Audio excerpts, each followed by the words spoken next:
Hey everyone, today we are talking about protest and environmental justice, thinking through the question, can we protest our way out of environmental crisis? Here's a picture from last year.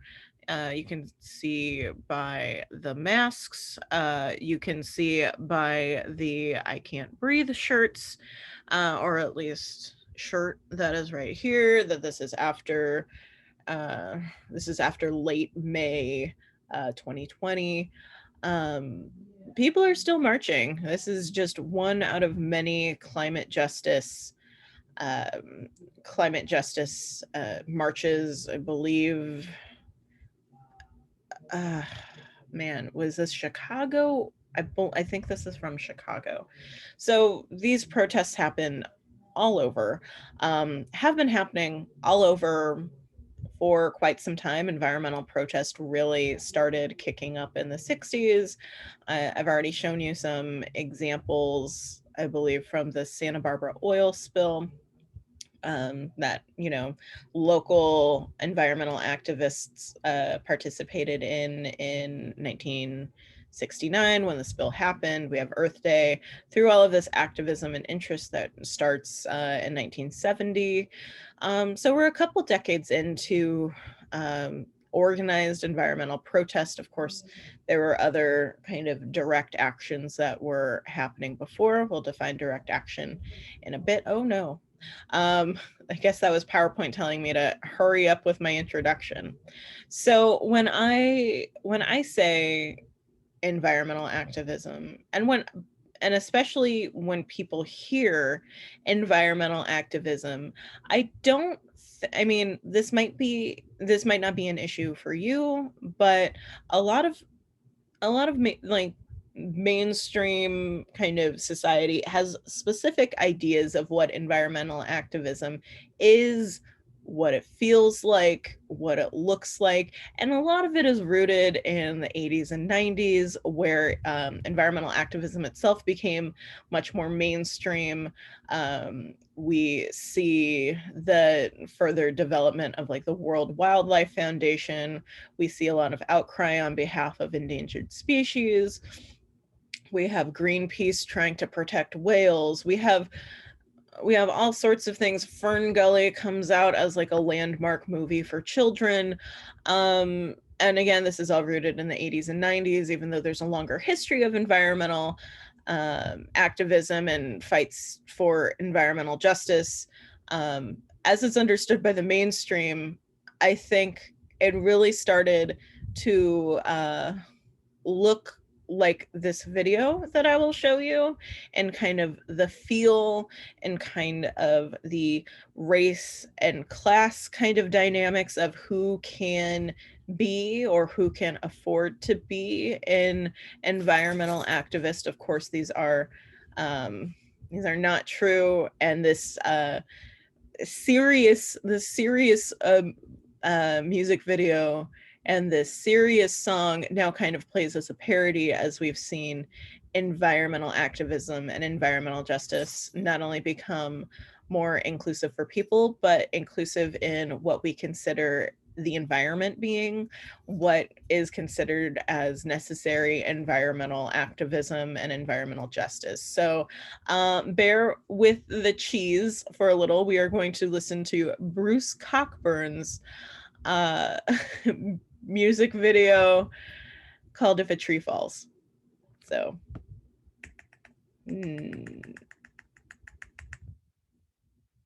buckle up. It's a ride.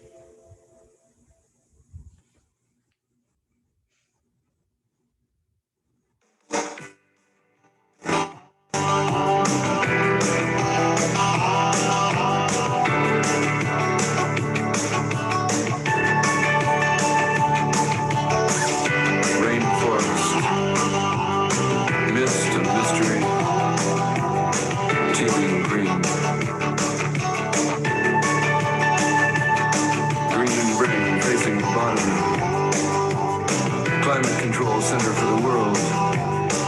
Ancient core coexistence hacked by parasitic greedhead scam.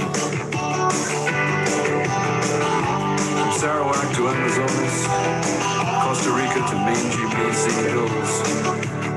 arpeggiated rhythm of falling timber. What kind of currency grows in these new deserts, these brand new floodplains?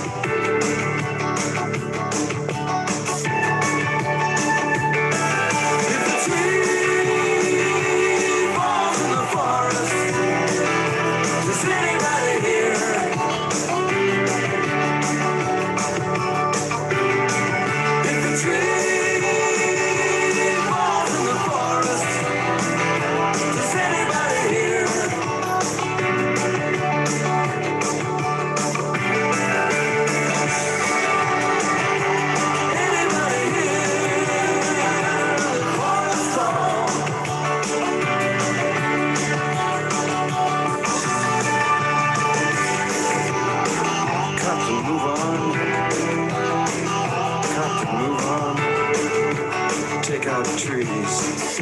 Take out wildlife at a rate of a species every single day. Take out people who've lived with this for 100,000 years. Inject 1 billion burgers worth of beef. Grain eaters. Methane dispensers.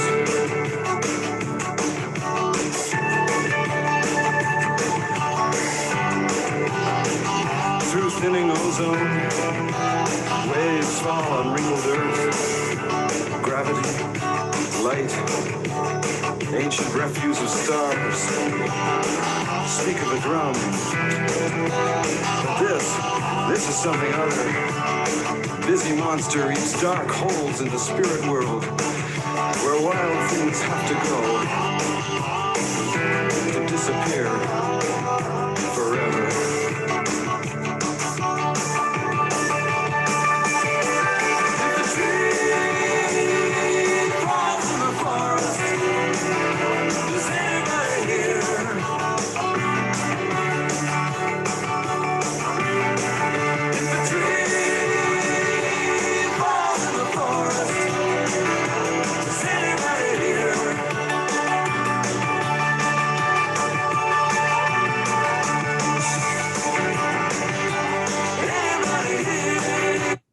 So I'm going to just stop us here. I feel like we got enough of a taste of this song.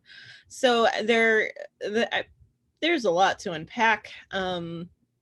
There is, by asking, if a tree falls in the forest, does anybody hear it? Well, that is a classic kind of riddle that isn't really a riddle, because you need an eardrum in order for something to be heard. So um there has to be somebody in the forest, and he includes who could potentially be in this group, in the forest. We don't hear a lot of context about who the indigenous folks are.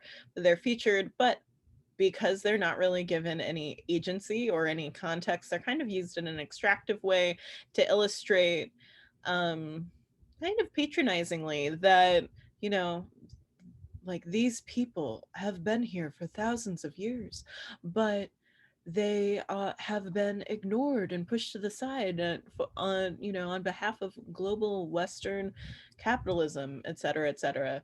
Something to that effect. With, yes, very, very true.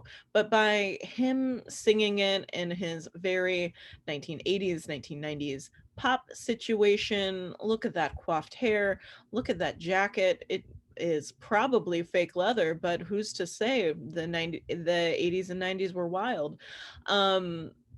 We are kind of given a message that this work is made for white people. This work is made to be done by a certain set of people, typically white, typically people of means, because they're the ones who have the time and ability and foresight to recognize that bad things have happened and we need to work towards making a better tomorrow. This, of course, is bullshit. Pardon my language, but as we will talk about throughout the rest of this lecture, that itself is very short-sighted. As we've talked about in the past few lectures, you need things at the community grassroots level, you need for any kind of action, environmental or otherwise, any sort of change to be put in place, to be done um, with much more conversation, much more diversity, much more inclusion. Um, and uh, it takes a lot of hubris, a lot of um, putting yourself and what you know first to assume that that's your position. Now, I don't mean to throw shade at Bruce Cockburn. I do not know this person. Perhaps he has gotten into a lot of what Congressman John Lewis would have called good trouble on behalf of the environment after. But this song in particular is a snapshot of a specific kind of environmental activism, environmental protest that, while still kind of around, it's important to realize that, especially in the 21st century, this work has become much more inclusive. We have, we do have other environmental protest songs, and even more kind of art that explores what it means to um, be in this moment as a human, trying and potentially failing to find ways to connect with nature. I was talking to Billy about environmental songs because he was trying to find some for your sections. And he, one of the first examples he gave, and I agree with, is Arcade Fire's Mountains Beyond Mountains, Sprawl 2. We have new songs now that consider, breaking down the barrier between nature and society, which of course is very important if we're going to expand how we consider nature and what protecting nature actually looks like. And protecting nature is moving much more towards not just preserving beautiful places like Yosemite Valley, it's also fighting for Flint, Michigan to have water, which they still do not. And I will repeat that whenever I can because it's an important facet to really continue poking at, that the fact that people, not just in the US, not just in the global west, global north, however you want to um categorize people who have more access to resources. It isn't just that a place in the US, which is a very powerful uh like country in the world, is having this problem. It's the fact that there are so many other places and countries that have this problem too. And we'll focus so much more when we talk about, um, places like South Africa or different countries in South America. When we talk about these places, we'll focus on saving their flora and fauna instead of, I don't know, saving those people who live there, who, South Africa a few years ago completely ran out of water. A whole country ran out of water. Um, and we need to consider those kind of things, whether they're in quote unquote urban or quote unquote rural places. These are all very tied to the environment and to environmental problems that require environmental solutions that get pushed on and pushed forward primarily by environmental activists, and especially environmental justice activists, which we will define today too.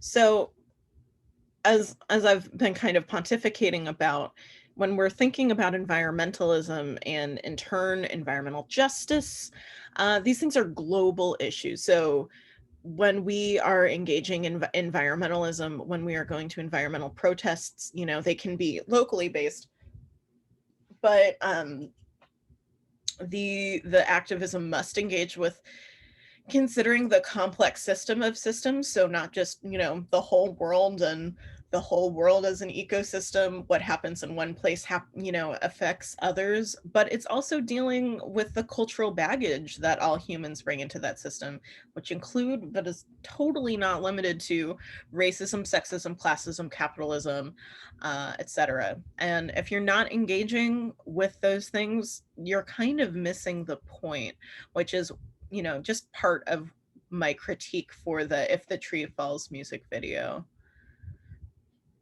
So let's look at some different options. I have a series of a few different small clips that show other kinds of environmentalism that not only are much more recent, but are, potentially, well, they look very different from just a white man with probably permed hair and a few choice earrings, singing about nature, with indigenous groups actually pushing against pollution. And like, let's actually look at some indigenous groups who, that should say Peru, so sorry, indigenous groups in Peru who are fighting for, a very similar place that was featured in that music video. So a struggle in the Amazon rainforest is pitting hundreds of indigenous protesters against Argentine oil company Pluspetrol. The native communities are angry about the pollution of their ancestral lands, so they've seized oil platforms deep in Peru's northern jungle, halting production and blocking roads and rivers. Dan Collins reports from Lima. They say they're ready to fight to the end. Native Achua and Quechua communities have set up camp at 14 oil wells, halting production of more than 3,000 barrels a day. They're demanding that the Argentine oil company Pluspetrol and Peru's government pay them compensation for using their lands and for decades of contamination. The governor of Loreto, Peru's largest Amazon region, has joined their struggle. We believe it is just a fight, but it is my moral obligation to find a solution. And for that reason, I have come to this place, the place where things are happening, in order to learn about it and to tell the country that this is how our brothers from the Corrientes River communities are living. Some of them brought their fight to Peru's capital, Lima. After 4 decades of oil contamination and scores of broken promises, the protesters from Peru's northern Amazon and their supporters are bringing their anger to the door of the oil company. Police guarded Pluspetrol's offices. The company did not respond to CCTV's request for an interview. The native communities say water contaminated with heavy metals from oil drilling has caused sickness and even death. And the state must make amends. We can't allow that in the 21st century they continue to kill us. They continue to violate our rights. Because our people are still drinking contaminated water, they're still eating contaminated food as a result of oil exploitation. Our lakes, our rivers are totally polluted. Oil spills in recent years have prompted the government to fine Pluspetrol and declare several environmental emergencies. But the company's failure to act means protesters are now threatening to shut down even more wells. Dan Collins, CCTV, Lima. So that is one example. Let's look at a couple more. So here's one more close to home, or at least based in home, but home being the US, sorry, and looking at it in a more broad perspective.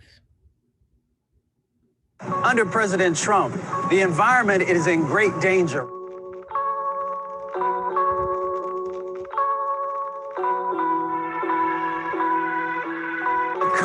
Proposals from the president will have devastating effects on our most vulnerable communities. Our president is currently rolling back regulations that stakeholders have worked on for decades to have in place to protect our most vulnerable communities. Communities like Flint, where we know that they were impacted from lead. So he's currently saying, let's roll back those programs that have been protective of folks and need to actually be expanded so that we don't have another incident like Flint. So that means that the science that's necessary for communities to be able to show the evidence of what's happening inside of their communities will be gone. the Office of Environmental Justice, which was actually created out of a set of recommendations from stakeholders and frontline communities, may be gone if the president is allowed to be able to move forward. We know that we have a serious problem with asthma in our most vulnerable communities. Over 7 million children have asthma in our country. Rolling back those air pollution protections will mean that we will have greater incidence of asthma attacks, and unfortunately, some of those children will lose their lives. Mr. President, this is not right, and we cannot move in that direction. As you may have guessed, or assumed, this is obviously before COVID-19. This is actually from 2018. I believe it was from 2018, to illustrate kind of where we were before the person who served as the 45th president. I have to note that, and many of you are probably aware that yes, he did push forward and dismantled like decades worth of wins that had built up over time, and done so in a way that our current administration is still trying to figure out how to undo things. There have been certainly strides made working forward, getting ourselves back into the Paris Climate Accord, allowing the National Park Service to talk about global climate change, which was actually outlawed and was interesting to be a part of when I interned with the National Park Service. You weren't allowed to talk about it, especially with guests. There were all sorts of things that were rolled back, and through a lot of grassroots work, we have tried to make changes to, return back to some of those standards that were set before 2016, and also, especially move forward and move past those reforms, which, were not robust before 2016, had a lot of work to do. And after 4 years of going backwards in a lot of ways, we have even more work to do in the future. It's also important, and you'll notice, I believe this is also narrated by the narrator from the past video, that COVID-19 is also an environmental justice issue. We are in a different place than we were a year ago with it, but there have been lingering consequences. So here is why it's an environmental justice issue, and it helps us kind of see a bit more about what environmental justice actually means, I think, when we consider, issues like Flint, Michigan, which the last video also mentioned, but also something as large and as all-encompassing as COVID-19. So let's take a look at this one as well. We're finding that more and more people are getting infected, and more people are losing their lives. And unfortunately, many of those folks are actually the folks who've been carrying the weight of the injustices that have been going on for decades.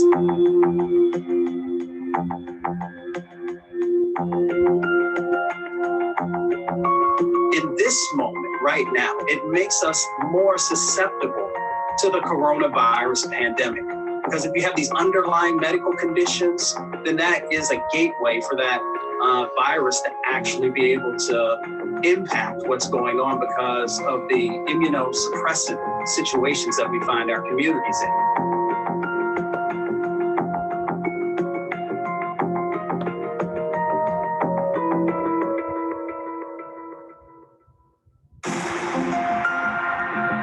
Communities of color, lower income communities, and indigenous populations for decades have had to deal with toxic pollution. Everything from coal-fired power plants to coal ash pits to hog farms and turkey farms and chicken farms and incinerators. Communities of color, they've always been the sacrifice zones. They've been the places where we pushed everything that nobody else wants. And because of those exposures, there are a number of other factors that happen.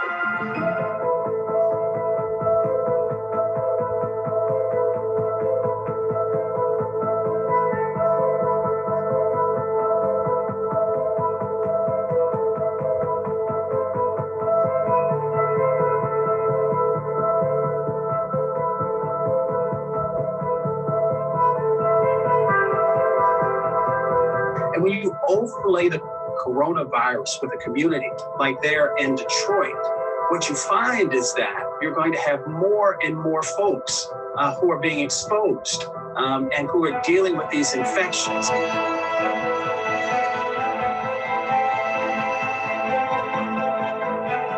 African Americans are actually getting infected at a higher rate, and they are losing their lives at a higher rate. But it's not just in the cities. You can go to Cancer Alley in Louisiana.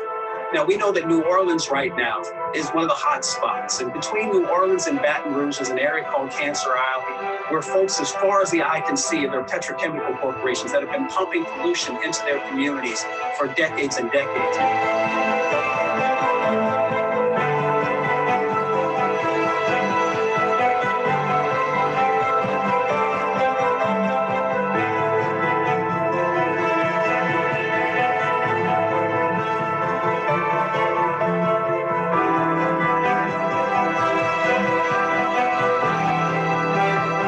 Nonsensical, because what it does, it creates or expands the sacrifice zones that we have in this country. It puts more people's lives in danger because we know there is a direct correlation between the pollution that impacts all communities, but especially our most vulnerable communities are usually located the closest to these polluting facilities and causing these other and additional types of medical conditions, these chronic medical conditions that we find inside of our most vulnerable communities. So by saying that you are no longer going to enforce, you're actually making a death sentence for many communities across our country.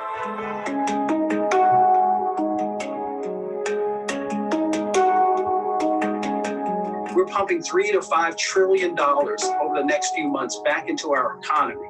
Why don't we make sure that that's focused so that our most vulnerable communities actually can move from surviving to thriving? In communities with environmental justice concerns, emergencies is something that they deal with on a daily basis. So we want to make sure that people understand that we've got these systemic sets of situations that have been going on now for a long time, and we have an opportunity to actually change some things. We can make sure that we actually have folks who are focusing on our medically underserved areas. We need to make sure that clinics and hospitals that have been shutting down in record numbers are actually in these communities so folks can get there. We need to be better thinking our transportation systems and how they've been impacted these communities, that when we have situations that happen, whether it's a hurricane or a pandemic, that people have access and are able to escape.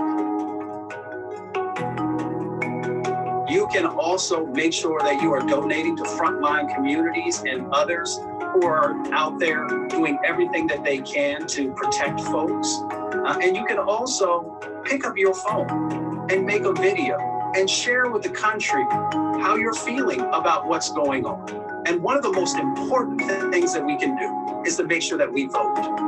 I never tell anyone who to vote for, but I do say vote for somebody who cares about your community and what's going on inside. Always remember that you have power unless you give it away.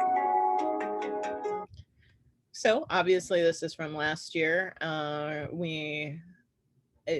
Most, if not all of you, know that some of the advice provided by Ali in this video was taken. People did vote, but communities, especially communities of color, were disproportionately still put at high risk. People with service jobs were continually and still are put at high risk. Communities of color and working class communities were less likely, or it was harder to access vaccines, especially during the first few months. Now we have different problems with that, but there are still people who would like to be vaccinated but still haven't been able to because they do not have the resources to take time off. Even though there have been certain protections put in place to allow people to take time off to get the vaccine, of course, there are so many other factors because in our complex system of systems, we don't only have the planet and what people are doing to it, but we also, again, have the things that people are bringing into the environment that's impacting things. Health, though, is an especially important environmental justice issue. And it, for me at least, it can kind of seem a little surprising that the broader environmental movement, besides the connections that like Rachel Carson, for example, made in Silent Spring, that environmentalism more broadly for the first few decades was so focused on just saving plants and animals and pretty views and those kind of things, when there is such a much more personal and potentially even selfish reason to participate in environmentalism, which global climate change especially has necessitated more, if not acceptance, then at least more kind of eyes on, which is that environmentalism and environmental activism is an act of saving ourselves and other communities. It isn't just about trees, it isn't just about environment, it isn't just about cute little animals that we want to make sure live forever, that the pandas don't go extinct. It isn't just about that. It is making sure that people have the resources that they need, and that goes even further than, you know, cute little trees, wonderful animals. It means taking care of infrastructure. We're finding. So the bigger questions when we talk about environmental regulation and legislation, like we did yesterday, should really be focusing on are people's rights being protected? And, you know, rights are not just legal. There are also more like moral rights that the government tries, especially the US government, tried to protect. But, you know, just like water needs to, like, access to clean water needs to be more protected. Access to energy has been a big consideration as far as, you know, getting electricity, getting internet in places, because that can, if at least if those communities want it, because it puts them in the larger conversation of a lot of the world and allows them to potentially, you know, enriching themselves in ways that they want, whether it be knowledge or money. We also need to consider what the broader social consequences of actions are whenever we consider environmental regulation and legislation. Are we trying to make a state or national park that would bring joy to some people, but would dispossess and displace people? That was something that happened pretty regularly between the 1860s to 1940s. If you're from LA, or if you pay attention to environmental news, one example is Bruce's Beach near Manhattan Beach was taken by a Black family, so white people could recreate there and not Black people. Like, there are so many intricacies that we have to consider when we're considering broader environmental justice and environmental action. And that's why we need to consider environmental justice. We need to think about race. We need to think about class. We need to think about gender. We need to think about capitalism. We need to think about all of these things that maybe give you a headache, maybe potentially make you uncomfortable, potentially make you question your role in what you're doing, not just for the environment or to the environment, but for other people or to other people. Again, complex system of systems. People are part of it. We need to consider how we can care for the system of systems, including people that we don't know, communities that we've never been to, but not in a patronizing way, but actually work with them, be told what other people are wanting and needing, having conversations about it, even if they're uncomfortable, even if they're hard, because that's doing the actual work. Nobody's in charge of the world, contrary to some politicians' beliefs. It's a group project, and even if you don't like group projects, we're all kind of in it, and we need to consider where the different places that your group members are coming from. So social movements. So this is kind of an example of grassroots in action, but of course they can become bigger, as I'll give you some examples in a bit. But social movements are purposeful, organized groups striving to work toward a common goal. These groups might be attempting to create change or to resist change or to provide a political voice to those otherwise disenfranchised. That last one, as I hinted on the last slide, can be a slippery slope. Again, you want to be the person holding the megaphone or microphone for somebody else, not just saying what other people want or need and speaking for them all the time. But social movements generally are seeking to create some sort of social change, either to push back against unproductive or harmful changes being put in place, or to try to improve the status quo. There's lots of these bullet points turned out much more messy than I intended. Let me try to clear this up a little.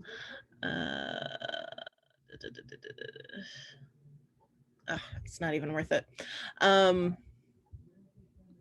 So reform movements seek to change something specific about social structure.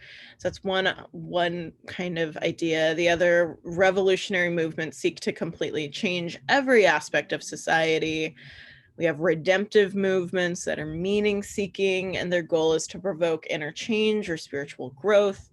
We have alternative movements that are focused on self-improvement and are limited to, specific changes to individual beliefs and behaviors. We have resistant movements, and those are trying to prevent or undo. We have reform movements that want to change the status quo. We have revolutionary movements that want to blow up the status quo, just completely discombobulate it, just take it apart, blow it up. We have redemptive movements that, again, are meaning seeking. Did I just copy and paste this twice? Oh man, this is from my notes. I'm sorry. Yeah, I certainly did copy and paste it twice, and that's why it looks like that. So yes, we have the top half: reform, revolutionary, redemptive, alternative, and resistance. So let's get into how we frame these social movements. A frame is a way to conceptually organize an argument. So diagnostic framing is a way to consider this, and that comes from a social movement problem that is stated in a clear, easily understood way. There's also prognostic framing, which is another type that offers a solution and states how it will be implemented. And then there's also motivational framing. That's the call to action. What should you do once you agree with a diagnostic frame and you believe in the prognostic frame? So you state what the problem is, then you try to figure out a solution, and then you figure out how the problem and the solution are working together to get other people to get on board. So a long history of this kind of work, paired with the U.S. the U.S. economy being very uneven. We basically don't have a middle class anymore. We have just huge amounts of poverty, huge amounts of people who are just trying to get by, paycheck to paycheck, myself included. One example of environmental protest trying to create changes in legislature is the creation of the Green New Deal that is still being kicked down the road. We are hoping that something comes about, especially after, through COVID-19. We have even more people who are going to be looking for jobs that not only compensate them well, but are also jobs that they believe in. And so the Green New Deal, in its highest form, in its first kind of theory, would be a 45% cut in carbon emissions by 2030 that could keep global warming to 2.74 degrees Fahrenheit. And it would help save the planet by creating jobs. So it would work towards having 100% of the nation's power demand met by renewables by 2030, but it would also work for the economy in that it would provide 10 million new jobs in the first 10 years. Since the creation of the New Deal, there have been other formulations of it that are even more intricate. I don't think that we'll have another stable version of what we would argue a Green New Deal is until we're further along in trying to deal with COVID. But this is just one example of what activism and trying to work with legislature actually looks like. But not all environmental movements are tied to materialism, or so materialism means thinking about money and access to resources. Some are a bit separate from this. They do not focus on money. I don't quite agree with this assessment, but this is how a fair amount of environmental activists kind of focus. So in the 1970s, sociologists recognized that some new movements were not as focused on traditional issues of labor relations and the distribution of wealth. So some were more focused on broader social justice and quality of life issues, and environmental movements were placed in something called post-materialist. So today, the threat of climate change brings this framing from the 1970s into question. How do we describe a movement that is trying to save global ecosystems and civilization itself? Maybe we need a new theory. So post-materialism, if we're my 2 cents is that if we are focusing on broader social justice and quality of life, we need to consider money. We need to consider access to resources that require money. Yeah, not to sound like a Marxist, or not to sound like, even if you don't like money, even if you're like, oh man, like I just completely believe in socialism. I have a Che shirt. I just, communism, socialism all day, every day. I know in my late teen years, that was where I was at personally. But even if you are that kind of, motivated, you hate money, you still have to deal with money. You need money to buy that Che shirt, first off, but also to install the changes that you want, that, positive changes that would come from even very radical leftist movements like socialism and communism, which are 2 different things, just FYI, just little nugget of knowledge there. Even if you are engaging with those kind of theories that are applied to activism and broader social justice, it still takes money. So that's one reason why I think post-materialism can really not work, because we need to consider money, how it's spent, donating money as participation in activism.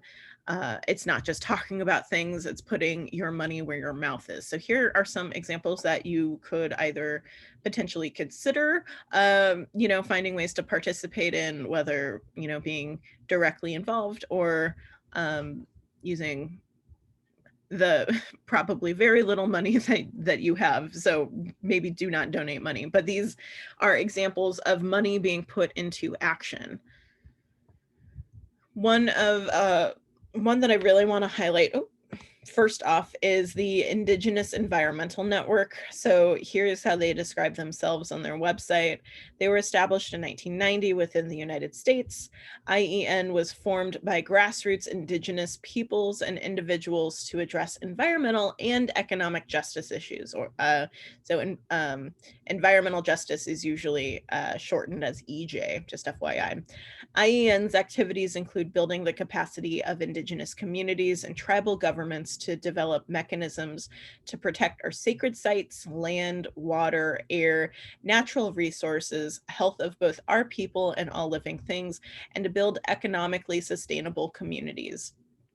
IEN accomplishes this by maintaining an informational clearinghouse organizing campaigns, direct actions and public awareness, building the capacity of community and tribes to address EJ issues, development of initiatives to impact policy, and building alliances among Indigenous communities, tribes, intertribal and Indigenous organizations, people of color and ethnic organizations, faith-based and women's groups, youth, labor, environmental organizations, and others. That's a whole bunch of people.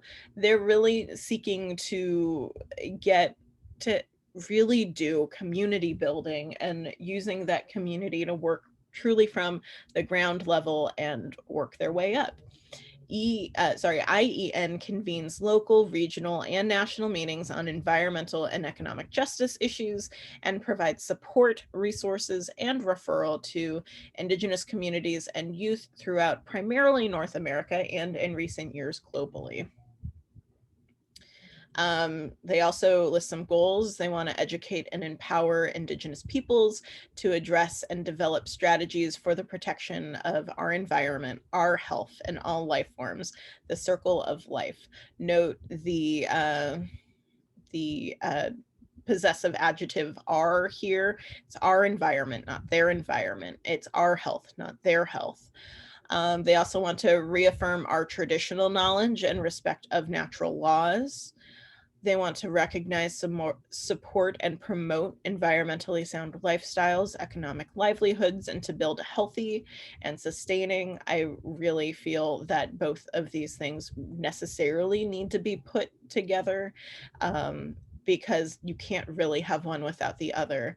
So to build healthy, sustaining Indigenous communities, there's also a commitment to influence policies that affect Indigenous peoples on a local, tribal, state, regional, national, and international level, and to make sure that they're including all generations, youth and elders, and to protect our human rights to practice our cultural and spiritual beliefs. And as far as environmental activism and environmental justice is concerned, at least for me personally, I try to be led by Indigenous groups as much as possible, especially when, if it's a more potentially specific or local issue.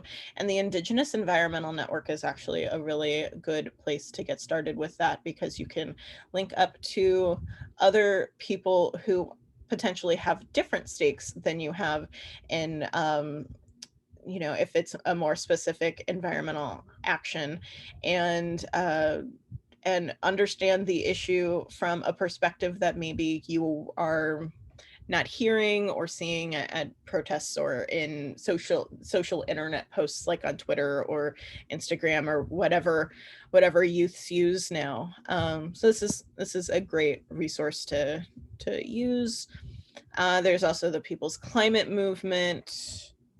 You still have some time. The People's Climate Movement uses 2 key strategies to demand bold action on climate change. So they're really into mass mobilization and a movement alignment. So by mobilizing massive numbers of people on the ground, finding alignment with partners under the banner of climate, jobs, and justice, and lifting up our core priorities of economic and racial justice, we build the power required to win real and lasting climate policy on the federal, state, and national level.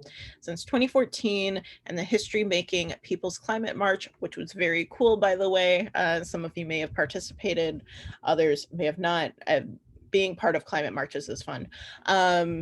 Also important. So since then, we've hit the streets across the country and around the world with hundreds of thousands of climate-minded folks, first-timers and veteran activists alike. We've coordinated massive events like the National Day of Action in 2015 that transformed the energy of the march into real, palpable action and helped build the foundation of a broad-based climate movement from coast to coast. We've responded to the rapidly changing political movement swiftly and strategically, leading the charge to resist, build, and rise at the 100 Days of Mobilization. In spring 2017, the 3-month action brought young people, union workers, faith leaders, and thousands more to the nation's capital to demand climate jobs, and justice, and to remind the world that the rallying cry that united us 4 years ago still rings true today. To change everything, we need everyone. Okay, well, I have to talk about Sunrise. I was trying to think if there were any other movements, but I need to talk about Sunrise. This is how Sunrise discusses themselves. I know ES students who participate in Sunrise, they, at least before COVID, had a lot of traction, especially locally. And so, yeah, we have to talk about it. Sunrise is a movement to stop climate change and create millions of good jobs in the process. We are building an army of young people to make climate change an urgent priority across America and the corrupting influence of fossil fuel executives on our politics and elect leaders who stand up for the health and well-being of all people. We are ordinary young people who are scared about what the climate crisis means for the people and places we love. We are gathering in classrooms, living rooms, and worship halls across the country. Everyone has a role to play. Sorry. Public opinion is already with us. If we unite by the millions, we can turn into political power and reclaim our democracy. We are not looking to the right or left. We look forward. Together, we will change this country and this world, sure as the sun rises each morning. And may I just say, may the sun keep rising every morning, please. So they organize strikes, they organize rallies, walkouts, and organizational training, among other things. They're really cool. I haven't personally been involved, but I have a lot of former students who have. They're a great place to get started. Recently, I know as of last year, Sunrise was still active near campus. So I'm looking, thank you, Araceli, for telling me, bless you. Sorry, I sneezed in the middle of that. Sunrise is awesome. Pure and simple. We can't talk about 350. We have to talk about Extinction Rebellion because they're very different. I wish that we could watch a video on them. I will maybe try to include it next week. But the Extinction Rebellion, they note that we as a world are unprepared for the danger our future holds. We face floods, we face wildfires, extreme weather, crop failure, massive displacement, and the breakdown of society. The time for denial is over. It is time to act. Conventional approaches of voting, lobbying, petitions, and protests have failed because powerful political and economic interests prevent change. Our strategy is therefore one of nonviolent, disruptive, civil disobedience, of rebellion. Historical evidence shows that we need the involvement of 3.5% of the population to succeed.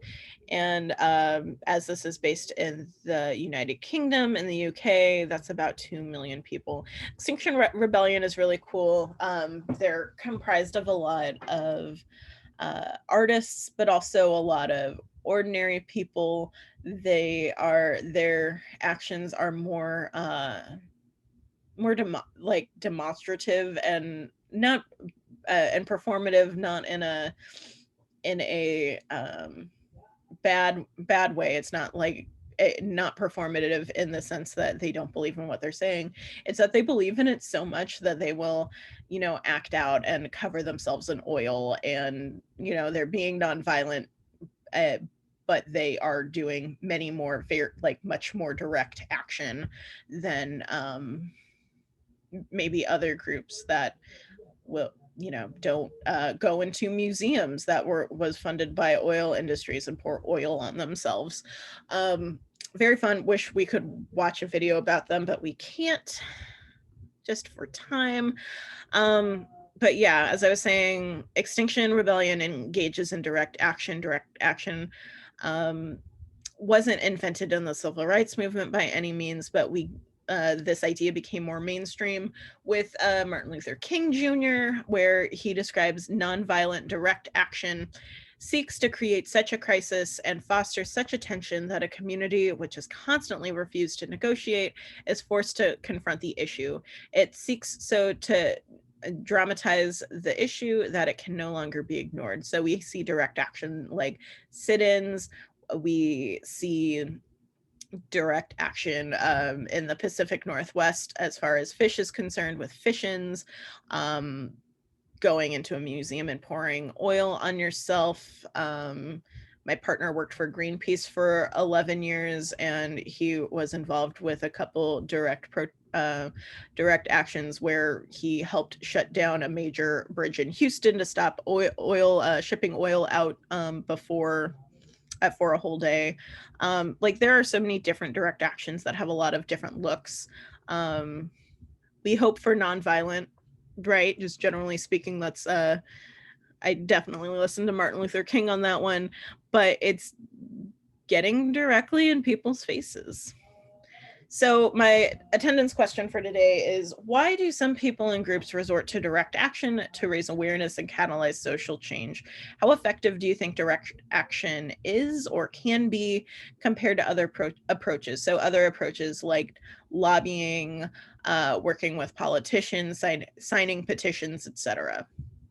So put your answer in the chat. If you do not have any questions for me after you answer my question, please feel free to go.